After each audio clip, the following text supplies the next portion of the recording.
Welcome to Footy Kicking Good. I'm Jamie Marias, joined by two favourite sons of the show, Michael Flynn, Christopher Paduano. Boys, pre-season has wrapped up. Look, we came in with a bumper draft crew, I think, this year, and a lot of those names that popped up. Isaac Kako, the big one. I think Essendon fans are just frothing at the mouth at Isaac Kako and Nate Caddy combination for years to come.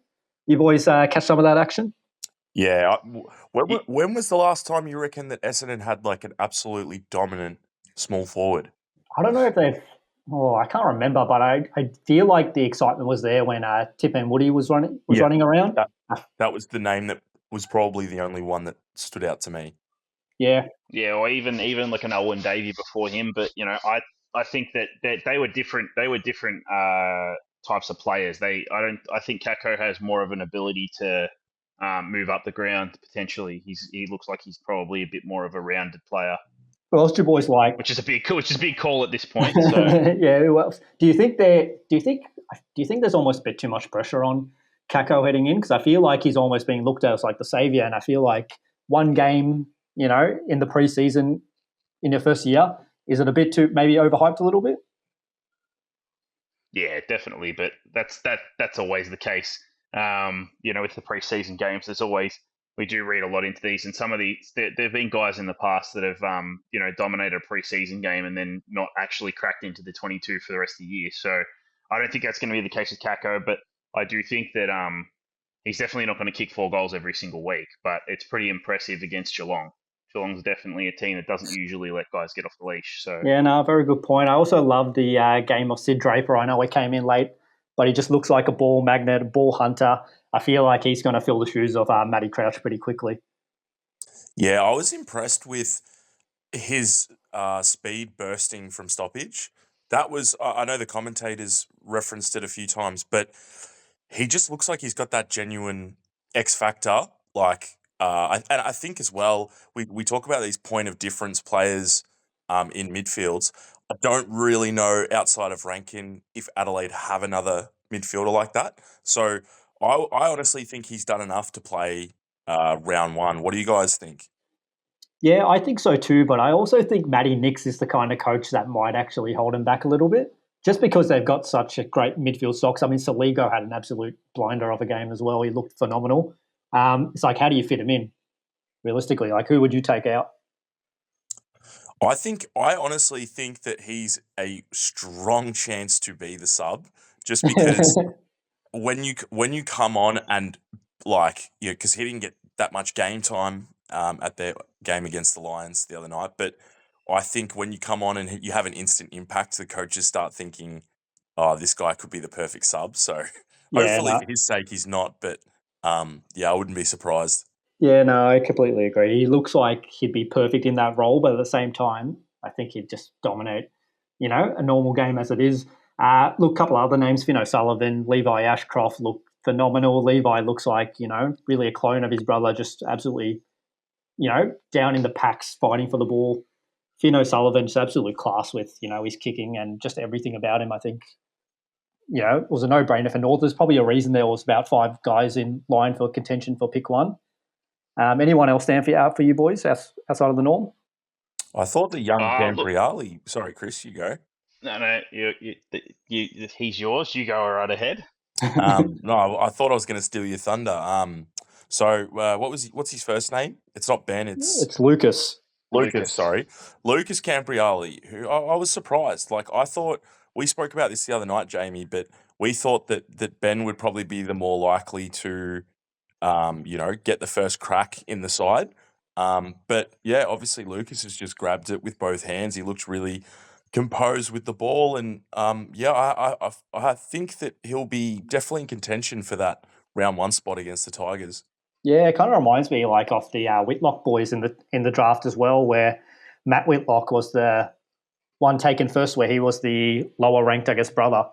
But he played some great games in the I don't even know what we're calling them, practice matches for North Melbourne. He had some great stats. Couldn't break into the preseason side, but yet he's looking like the better of the brothers, even though he was the lower touted, I guess, one.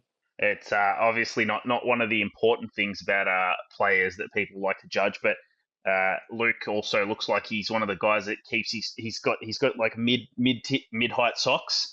I always keep an eye out for the boys that keep their socks up, like Horn Francis, and there's not many of them these days. But Luke did have his socks half up, so that's a good judge. I reckon he's in for a great 250 game career. Right, the other one that stands out for me with the socks up's Riley Sanders. He gets them real high. Out of curiosity, you boys seem to pinpoint these little obscure facts. Do you guys just happen to know which players have which socks, I guess, in terms of their lengths? Like if I named a player, could you tell me what their sock length is?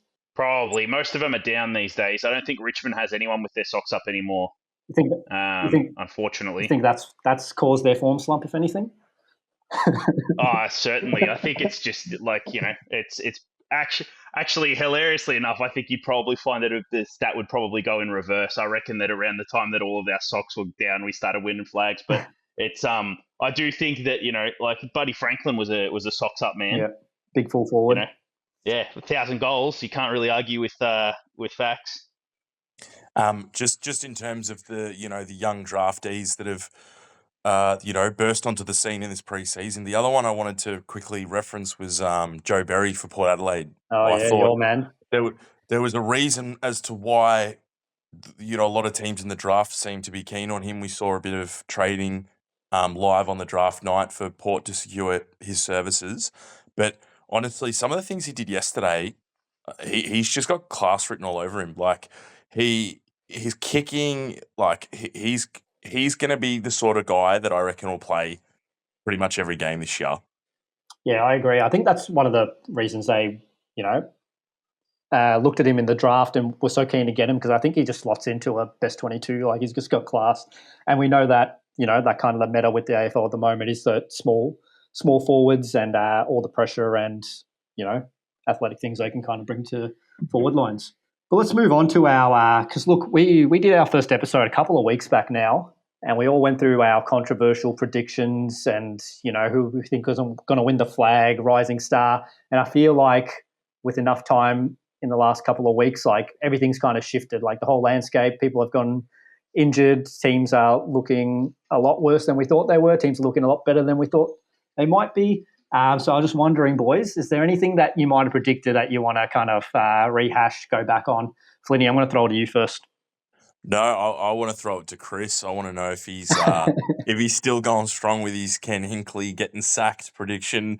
Now that I reckon it was a couple of days after we filmed that episode that they announced the succession plan. I want to know if you're still confident.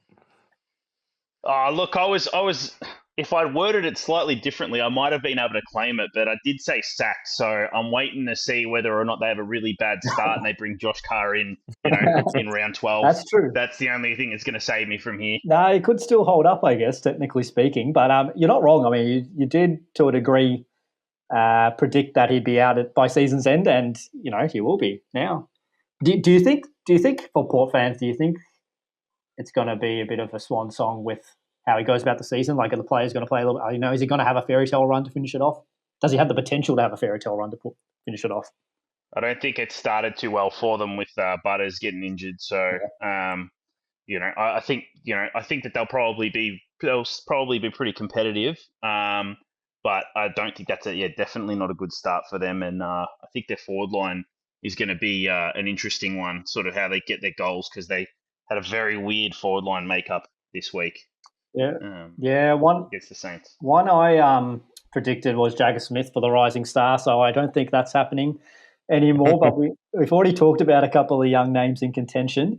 Look, I strongly think Levi Ashcroft should be the front runner, and I know that. I think that was your pick, wasn't it, Patrick? Yeah. I still think he's he just. I mean, we were watching a game from 2023 where he was one of the lower age players playing in the carnival, and he was looking like a player that was going, as one of the younger players in those games. He was playing pretty good footy then. I just think he's ready to go, just like his brother was. So yeah, Levi's looking like the goods. Look, for me, if I'm going to Smokey outside of those, I'm going Sid Draper if he can play every game and actually gets that midfield time. Otherwise, Finn O'Sullivan looks like an absolute gem as well. What do you think, Flinny? You still who'd you go actually? I can't remember off the top of my head I now. think I went. I think I went Nate Caddy from memory, and I'm still hopeful on that because I think if he kicks 30, 40 goals, he could definitely be in the mix for the Rising Star as a top age, I guess. Player, given that he played last year. But the one that I wanted to, probably look at again is I think I had Max King as my smoky to win the Coleman. And given that he had surgery on his knee a couple of days ago, I'm not that confident about that anymore. So I think if I could change that one now, I think my smoky would be Jake Waterman. Oh, I like that. That's Yeah. nice. You just reminded me, I had Kerno, so I don't know how that's going with him because I would have loved him Yeah. to play Richmond and kick a bag. Sorry, Padge. But I don't know. I still think if he misses one or two, he's a decent shot for me, at least. So are we playing this that of the three, whoever's Coleman medalist that they've picked gets the most goals wins? Because I picked Jeremy Cameron, so I reckon that of the three that we've chosen, I reckon that I probably will. If he doesn't win the Coleman, I think he'll win our Coleman. Hey, mate. Our Coleman. Excuse you. So Waterman was actually my smoky. Sorry, I'm saying Max King was my smoky, and I'm changing it to Waterman. I actually predicted the big Larky to be the Coleman medalist, so I'll back him in against Cameron. I think he looks pretty good. Well, the race is on. Yeah, well, he didn't do too much on the weekend, so we'll see. We'll see. All right, boys. Look, injury carnage in the preseason. I don't know if you boys have seen a preseason with this many injuries, but it's kind of shattered a couple of teams' hopes, a couple of fan bases' hopes. To you boys, now I've got a couple written down, so I've got a couple different options. But to you boys, who do you think is, the biggest injury, I guess, or the biggest impact to a team this preseason? I think Bond's the best player to get injured, but I reckon Yeah. Golden is the biggest loss to any team. Okay. Because, All right. That's but a good call. because I from off the top of my head, I don't think Bond's going to miss that much footy. I reckon he'll probably miss 5 games. Golden will be lucky to play it all this year, I reckon. So that's going to be a massive, massive loss to that side. Yeah, quick one with Bond. So obviously 6-week injury is what they're saying, complex tendon injury in his calf. Look, the last time he missed a game was round 8, 2022. Can you guys tell me how many games has he missed since his debut in 2014? I'm gonna guess 7. 7? Fellaini, what do you think? I'll probably go 20. He's missed 8 games since his That's debut in nuts. 2014.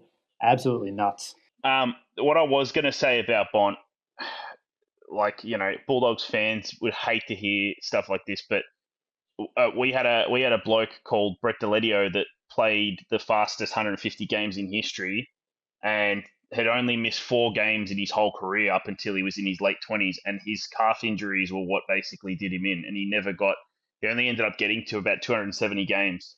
A guy that was completely injury free his whole career. By the time he sort of got into those late 20s, which Bont I think is 30 this year. Yep. So it's not the right kind of injury to be getting at this time, because it's something that could come back. It is the old man injury, isn't it? The calf.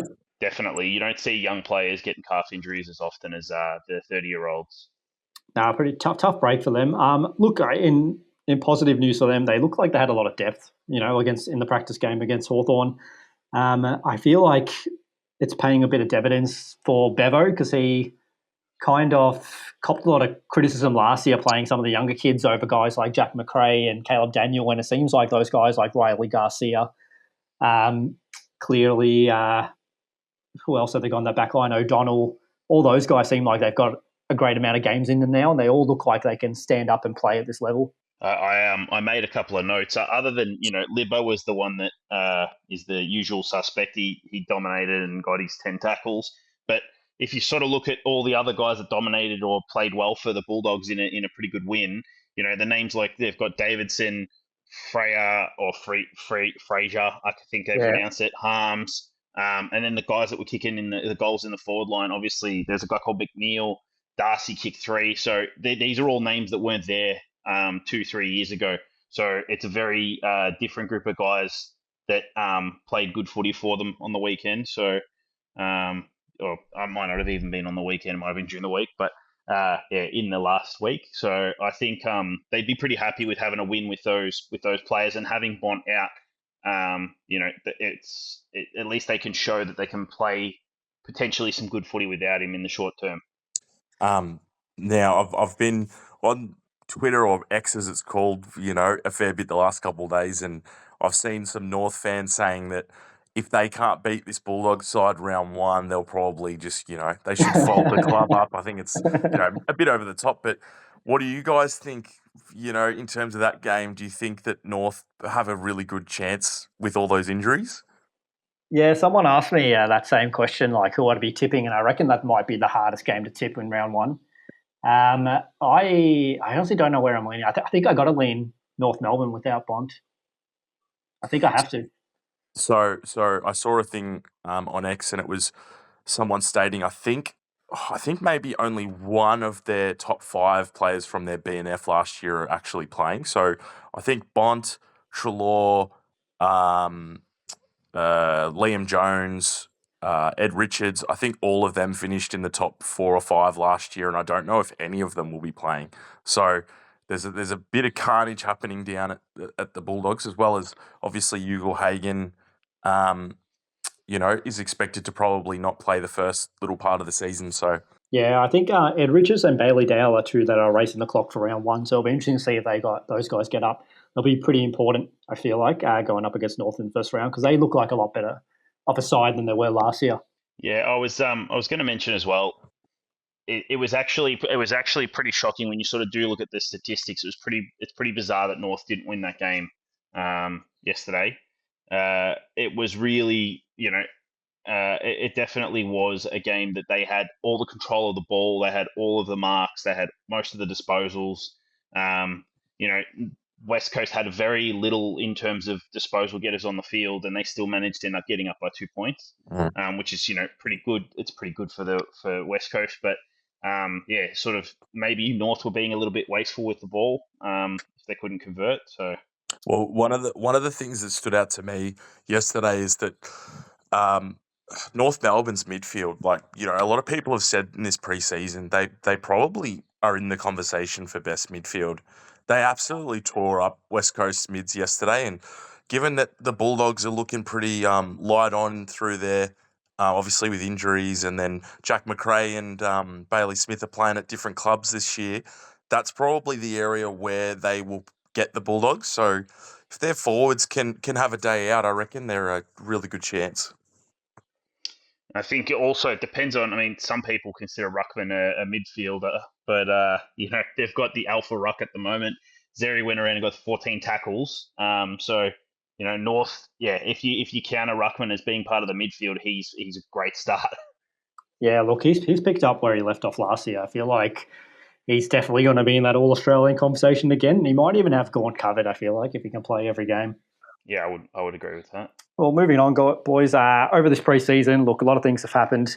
So I want to ask you, boys, what do you think you've, I guess, learnt over this preseason? Like, who do you want to give a rub to? Who do you think's going well? I might throw to you first, Flinny. So I wanted to speak a little bit more generally, but I think that one of the things that I've learnt from this preseason is that more teams are embracing this dynamic forward line setup, placing a higher emphasis on smalls. And Chris sort of alluded to it before, where he referred to Port Adelaide's forward line as looking a bit weird. And that's something that I think impressed me about them and a couple of other teams. So we know the last couple of premiers have had really, dynamic small to mid-sized forwards. And I think having other options outside of your big key forwards just promotes better ball movement, and it also throws off the opposition's defence. So we've seen in the past with teams like Carlton where they bomb the ball into Curnow and Mackay, and it's sort of predictable, and that you're not making the most of your inside 50s. And I think Port Adelaide were the big one that stood out for me, alongside Essendon, I thought as well, was Port had players like Joe Berry, Joe Richards, who seemed to, their attack just looked completely different. And even Powell Pepper in that forward line coming off that ACL, I just thought that they looked really slick and unpredictable. And I think that's going to be a big win for their, hopes to make top four and potentially, win a flag in Hinkley's last season. Yeah, I think to add into that, I'll put Carlton in there too. They didn't have Curnow playing for them. They were able to score 124 points, and they had 14 individual goal scorers. So, and that was, I think Kemp was their, pretty much their most impressive forward. So that sort of speaks a lot to, not necessarily relying on those the big tolls like we've seen in the, in other seasons. They might be able to. You might see a lot of teams kicking big scores, not featuring necessarily, a key group of names. I think, Flynn, you and I have talked about this before about Carlton, where it almost seems like when one of those two big pillars in Mackay and Curnow, when one of them is out, I feel like the team forward line seems a lot more dangerous in more aspects and more players, I guess. When you have the two towers down there, for me at least, I feel like it almost takes away from guys like Brody Kemp because they can't play out of the goal square all of a sudden. And they're not always, crashing the packs for the little forwards. I feel like they're always trying to go for those grabs. But that's my 2 cents. I don't know how you guys feel about that.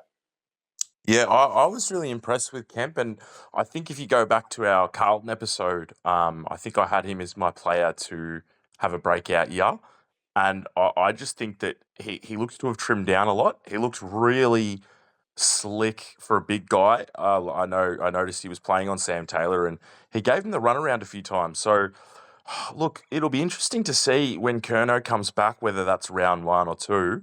It'll be interesting to see if that stifles Kemp and some of the other, smaller guys in that forward line. Like, I thought, to be honest, that game they played against the Giants on the weekend, that completely changed my perspective on Carlton this year. I think if they can bring some of what they did on the weekend to this season, they're definitely going to be a decent side.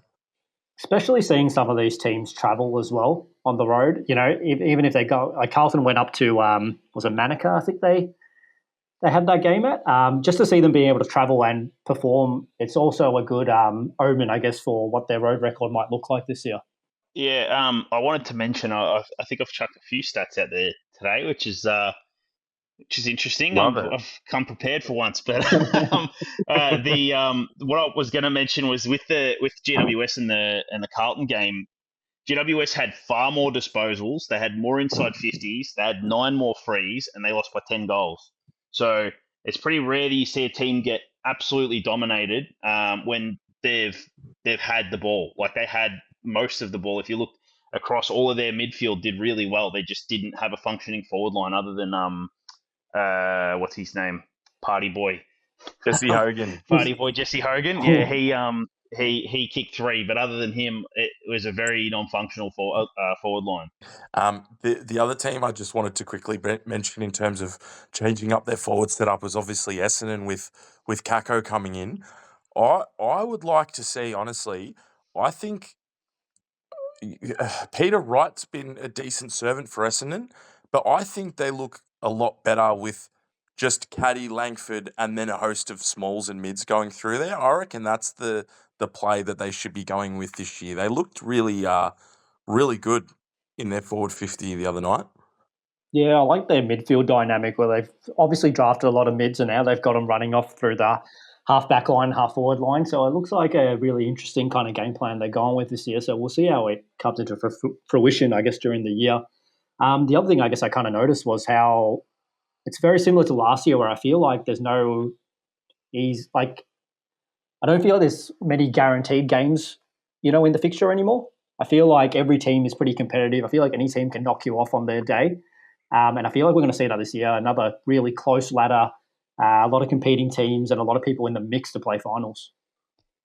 I think especially Richmond. They're the team you never know what you're going to get. They'll knock teams off. I don't think so, but no. I agree with you. I think that it's one of those years where there'd be almost every team would be trying to win every single game. I don't think any team's necessarily in that sort of.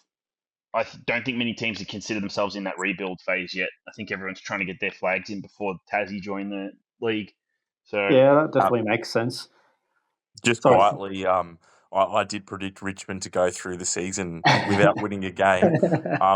After seeing what St Kilda dished up on the weekend, I'm a little bit concerned. I think they play round 2 or 3. Yeah. I'm a little bit concerned that St Kilda can be the team to let me down on that prediction, because they didn't look all that impressive, did they?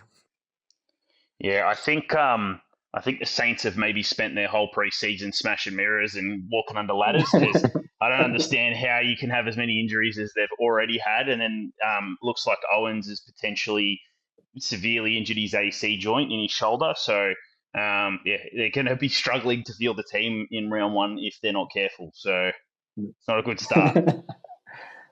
No, I definitely agree with the Saints. They look like they're in a bit of trouble. Just quickly, let's get to what I learned, because I want to give a big pump up to the Adelaide Crows. And you guys tell me with this statement if I'm on the money or if I'm completely delusional. But I think the Crows have looked the best they have since their 97-98 flags. Nah, that's delusion. That's delusion. You think so? Yeah, 2017, they were the minor premiers, and they look like they were, going to be the premiers until they got to that grand final. But I do like what they're building, but I think they've got a ways to go. I've got I believe that we've had a few listeners from Adelaide, so just a small dig. I think they're the best they've looked since they were standing side by side before the game. Doing their beautiful little power stance. Look, Mate, okay, they can. If they really want to rip me in the comments, they're welcome to. I'm open. Yeah. Look, I think you're off there, Padgy. I think they look phenomenal. I think their forward line looks beautiful. I think their back line, they've got guys like Michelini, Worrell. They're all looking in great form. They haven't had really any injuries that I've kind of come across in the news. I think they're strong everywhere on the field, and I don't think I can say that about every other team in the league. So you're going to hear a lot about them from me this year, whether you like it or not. But I'm very big on the Crows this year. There's some Adelaide fans out there that I hope when they listen to this, they're not driving their car, because they probably just put it into a barrier listening to Jamie talk about them being the best Crows side since 97-98. I'm not saying they're better than those sides. I think in the 2000s, when they still had McLeod and Edwards and Spider, not Spider, what's his name? Not Spider. It's the Birdman. That they had some bloody good teams back then. Look, I think. I know they won a couple of minor premierships and they were in that top 4 bracket, but I never felt like back then in those sides that they were like genuine contenders to the flag when you had teams like West Coast and Sydney there. Come on, Jamie. What about Jason Paul-Pleasure and Trent Henschel? There was some absolute superstars of the game play there for a little while. I don't know why. Chris has got some problems. I've just decided to rip Adelaide. So, I don't know why I'm ripping them, because in all honesty, I had very nice things to say about them. I actually thought that all of their drafting with Peatling and Cumming and Neil Bullen, they all had a massive impact on the weekend. And Crouch looks like he's in good form. And I would be the first person to say, for years and years and years, I've been saying this, that I don't know what has been keeping the Crouch, one of the Crouch brothers has been gone, but I don't know why Matt Crouch, given how much of an influence he had at such a young age, how he's struggled so much to get into that side. I really think that he's a good player, so I wouldn't be surprised if he has a bit of a comeback season here. Can I ask you, Jamie, if all things considered, and let's say Riley O'Brien's your ruckman, who's your starting 3 midfielders, first centre bounce for Adelaide? Starting 3, all right. I'll throw Dawson in there. Yeah. I'll throw Matt Crouch in there. And it's a tough one because you can throw Isaac Rankin in there as well, and he's going to play there in parts. In Draper, Saligo would probably be the one. See, I think mine would be definitely Dawson, but I'm taking Crouch out of there and putting in Saligo and Rankin. I think that's the best 3 that they've got. Well, what's great, I feel like, is that they've got a lot of depth there, and I feel like having Rankin play on ball. I think we saw it last year. He's so influential, and I think he was really that driving factor in a lot of their wins last year when he was on the park. I just think he could be one of those, smokies for, like, I don't know if I could say Brownlow, but for at least like to put his name up to be one of the best players in the game, if not the best this season, because he's absolutely phenomenal to what they do. Well, I just thought that I thought that now would be a good time for me to make a couple of shout outs here to a couple of interesting ones. I've got one shout out for Mac Andrew for doing a no-handed handstand and breaking his ribs in the first 10 seconds of the game. That's going to do my fantasy team a world of good. So yeah, there's him. Not as not as sarcastic. I got a huge rap across the knuckles by a guy at work for implying that Collingwood, smashed us because of their 20 goals, one scoreline. And he said, if you don't mention Nick Dacos with 59% game time, getting 32 disposals, then you're off. So I do need to mention that. Nick Dacos is a freak. I don't know how you can play. He looks like he's still playing injured. How is he? Has he been able to? He's played less than 2/3 of the game, and he's been the most disposals on the ground. Or actually, he wasn't the most, but might as well have been. How's that happen, Flynn? Look, he's an alien. That's the only explanation, to be honest. I think given that a lot of his competition for the Brownlow are dropping like flies, I reckon it might end up being a 2-horse race between him and Cripps again. Maybe throw in Heaney if he doesn't fall victim to some sort of mystery injury or illness. It's just there's a lot of blokes going down. Tarzan rope related injury. I don't know where you get these. Move on to our next topic. You guys got me off track too much now. Opening round, boys. Sorry. Opening round. What do we think? What are our thoughts on opening round? Because from the word on the street is there might be a cyclone hitting on Thursday night when the Brisbane Lions and the Geelong Cats play up at the Gabba. We're in for a wet weekend. I want to know what your true thoughts are on opening round, because there was a lot of, I guess, I want to say hate for it, but it was pretty mixed opinions on whether this was even a good thing to implement. So it's gone again for a second year. What are your thoughts on it? Have you guys come around on the idea of opening round, or are you still kind of on the fence about it? I don't think hate is a strong enough word. Like, I despise the opening round. I'm actually glad that this cyclone's hitting the Gabba. I did a rain dance out the front of my place just to curse the opening round because of how much I hate it.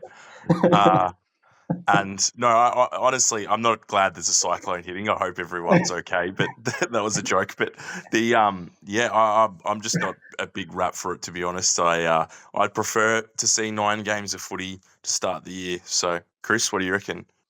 I think one of the things to mention is that we're looking at Melbourne this weekend being it's a long weekend, perfect for them to have had a game on Labor Day. They could have also looked at they wouldn't have known this at the time, but it's going to be something like 32 to 35 degrees in Melbourne. How great would it have been to have a bunch of footy games here? And if they'd had them spread out across 9 games, you might have had 2 or 3 that would have been wet weather, but the rest would have been fine. So I think it serves the AFL right, and I think that they should understand that Richmond and Carlton play the first game of the season, and it works. And if it wasn't us, I'd be happy for it to be someone else. But the reason that they did that is because we get big crowds. So yeah, but I'm sorry to all Carlton fans. We haven't been looked after. I think we should all strike. Look, I think obviously you guys are going in round 1 again, and I'm sure you guys will get a big crowd.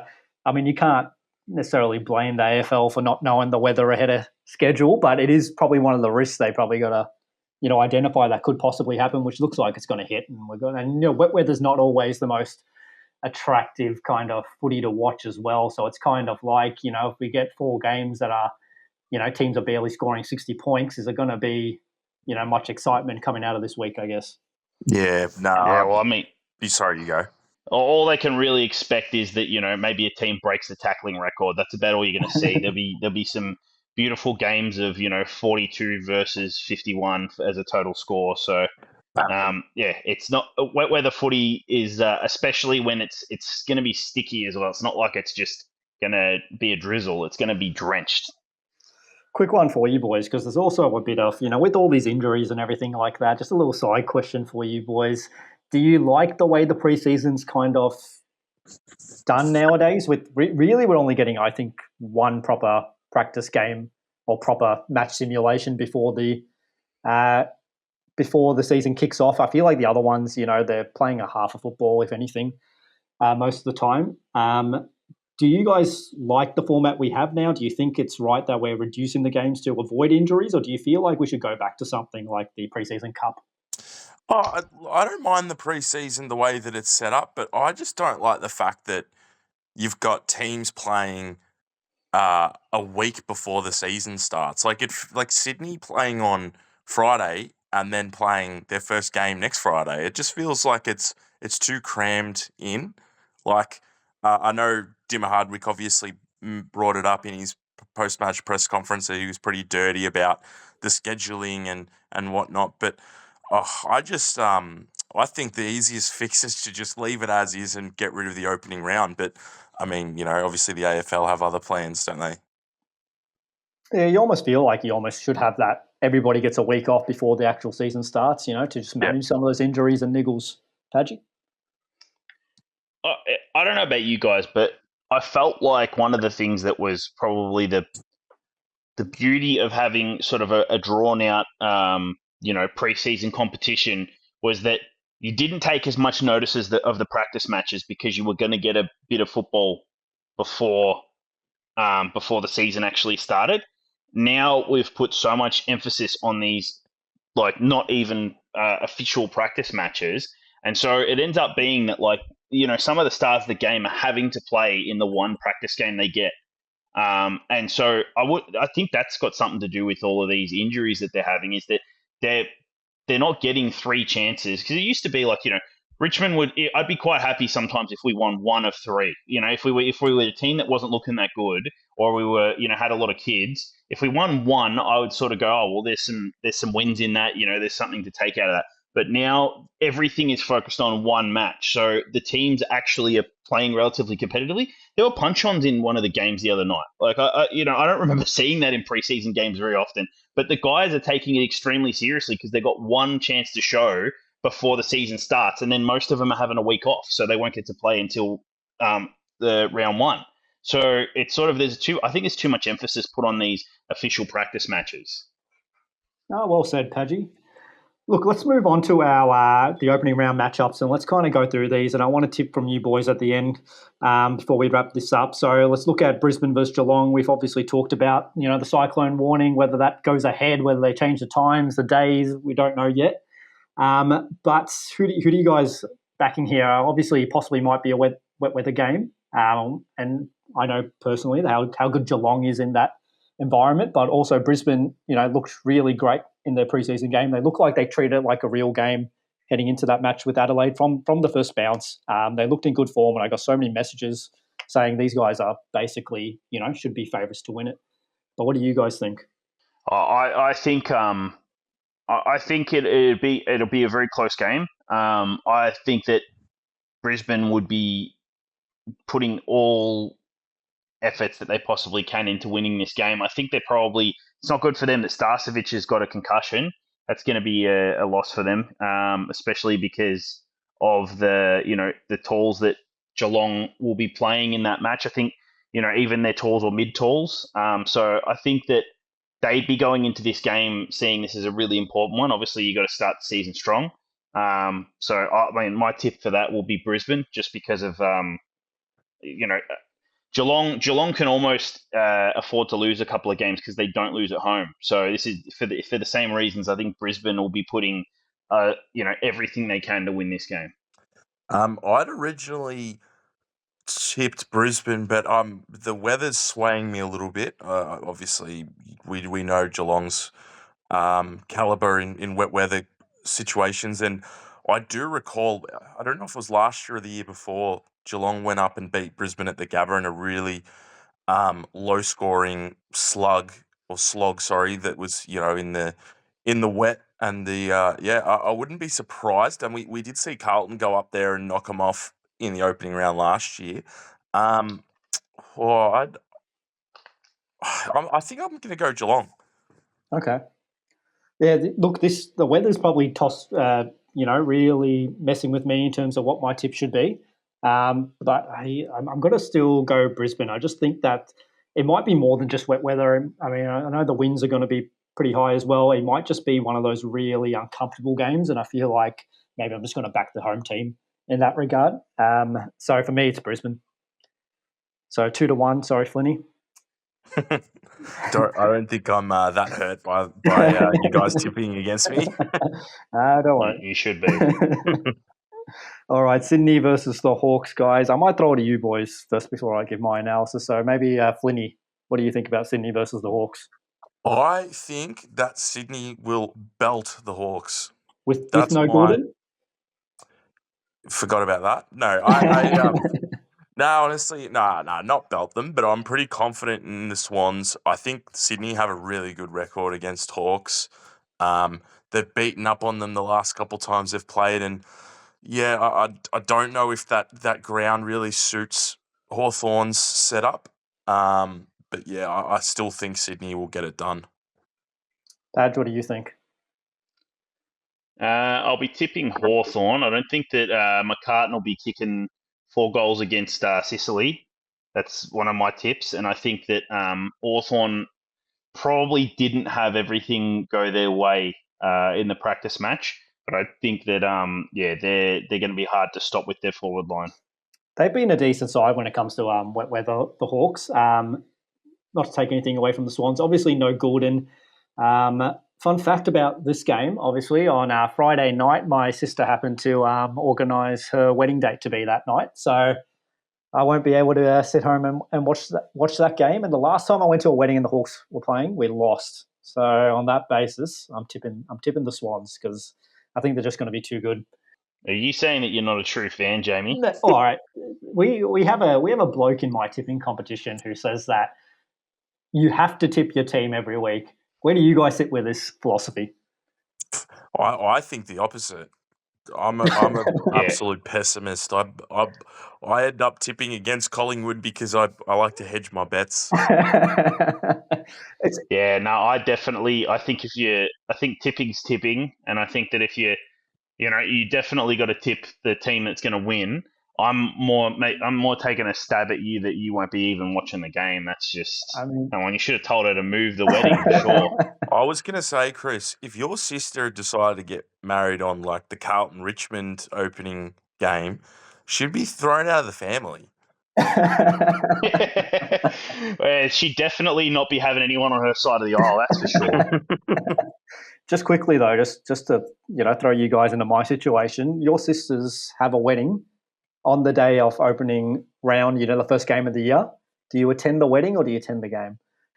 If I can tell you that the reason for my wedding date being when it was that we organised for that date before the fixture came out, and we knew that our wedding would be the day after Anzac Day, which meant that Richmond and Melbourne would play 2 days before our wedding, and they're our two teams. So we purposely picked that date to avoid having a Richmond game on that day.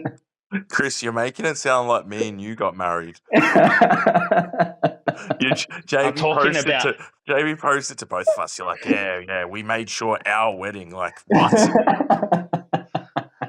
Yeah, well, that's not what I was talking about, but but also I did have a person that is very close to me, and Michael knows him quite well. One of my cousins, he pretty much said that if we were getting married on during a Richmond game in Melbourne, that he wouldn't be there. He hasn't missed a Richmond game in Melbourne in over 20 years.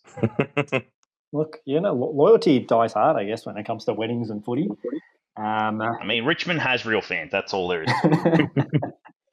All right, let's move on. Just to answer the question, I think if my sister did get married during a Pies game, I would attend the wedding, but I'd have KO open on my phone. I'm assuming I'd be part of the bridal party. I'd be up there just like checking the scores. I think that's a big assumption, mate. don't think you. I don't think that's a guarantee. All right. Enough of the barbs, guys. Let's move on. Suns versus Essendon. Look, Mac Andrew, is he going to get up? Is your boy going to get up, Padgy? I think it's unlikely. I don't think that he's. I haven't really seen a good report on how injured he is, but given the kind of player he is, I think they'll want to just make sure that he doesn't come back and injure himself again.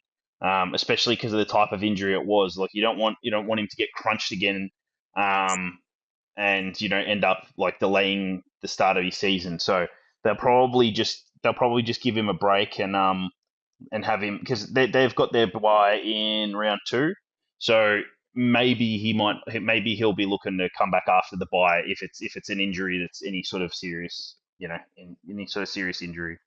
How disappointing though will it be if Mac Andrew doesn't get up to play against the team that he owned at the end of last year? He kicked the goal after the siren against Essendon, and I think the Essendon fans would be absolutely wrapped if he doesn't get up for this game. But as a neutral, I think it would be really disappointing if he didn't play. Yeah, look, the Suns beat the Bombers twice last year as well, including that Mac Andrew goal after the siren. Look, I'm tipping the Suns just because we've seen them play up at TIO, and they kind of love those muggy, wet kind of conditions. And I'm assuming every game opening round it's probably going to be similar to that. So I'm going the Suns. Who are you going, Padge? I'll be tipping Essendon. Oh. I think that they'll get it done in that game. The Kaki and Caddy show, you reckon? Yeah, I reckon. I think you'll. I'm tipping Kako for 2 goals Right. in his first match, mate. You're really going off on a limb there. If I'm right, then I'm right. I'm tipping Merritt for 15 disposals. This isn't overs and unders. This is just I'm saying that Kako is going to kick 2. That's what I think will happen. I don't think he's. There's nothing. Yeah, look, he's a good player. I don't think he's kicking 4 goals on debut. He's not John Coleman. John Coleman kicked 6, didn't he? He kicked 12, but anyway. Okay. No, sorry, he averaged 6 goals across his career. That's right. I'm leaning towards Essendon as well. I thought Gold Coast were really disappointing in their game in the preseason, and sometimes we can get carried away with preseason form, but Essendon looked really impressive and Gold Coast didn't. So I'm going off the back of that, and I think Essendon will have a point to prove this season, and I think they might be able to get it done. All right, both you boys going to Essendon, which is surprising me. I think you're reading a little bit too much into the preseason form, if you're asking me. But we'll wait and see what happens. Moving on to the last game before we wrap it up, Giants versus the Pies. Flinny, I'm throwing it to you. How are you feeling heading into this game? Don't know. I went in last year to this fixture feeling pretty confident, and we got belted off the park, so that's left a bit of mental scarring for me. But I'm quietly confident again, just because of the look. We looked pretty good in our preseason game, but I also think that just some of the injuries and outs from GWS are, they're starting to mount up, and Carlton did a bit of a number on them the other day. So I think I'm going to tip Collingwood in this one. No Tom Green, and you probably expect a Bedford tag on Nick Dacos. So how many disposals do you think Nick Dacos is having? He'll probably be able to tag him out of it to only get 35. Badgie, thoughts? I'm just upset that I can't play Toby Bedford as a tackler this week because we're not starting our season yet. But I think Bedford will lay a hard tag, but I don't think it's going to make a huge difference. He just pops up. I think he's one of the guys that's sort of pretty much untaggable. I'm tipping Collingwood for this one. Wow. I don't know. GWS, I think, are probably going to take a couple of weeks to settle into their form. I thought a couple of guys were. I thought, even Toby Green didn't look overly at his dynamic best. So I think that they're going to. I think that's something that's pretty common with GWS. You never really know they don't necessarily ever start the season amazingly well. Like, I can't remember them ever being, on top of the ladder or anything like that early in the year. It's usually they come home strong. So, They did yeah, I start. reckon Collingwood. They did start last season very well. Yeah. Look, Yeah, I well, I actually had the Giants. thanks for pointing that out. Look, I had the Giants written down, but hearing you boys, I'm starting to lean more to the Pies. On paper, I think they've definitely got a better team. I think Braden Maynard is also possibly coming back round one. Correct me if I'm wrong. He'll play. He'll play. There you go. You heard it here first. He'll play. And I think on paper they're just a lot better through the midfield. They're obviously missing, guys like Harvey Thomas and Jake Riccardi. They've got those suspensions from the off season. I just don't think they're at their full strength, and I think the Pies are humming. So Pies for me then as well. I think that wraps us up there, boys. Thank you for coming on. Thank you for your expert knowledge in all areas pre-season. Looking forward to a really good season. Thank you for viewing, watching, listening.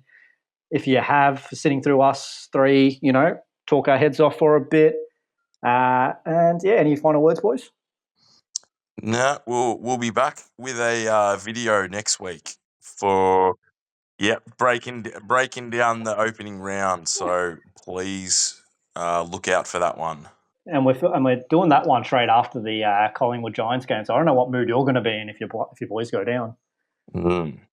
Throwing a tantrum. He won't be there. It'll just be us, Jamie. But I was going to say that if you've made it to this point in the episode, mad respect if I've said any nonsense about your team, and feel free to email me. My email address is Michael Flynn 91. You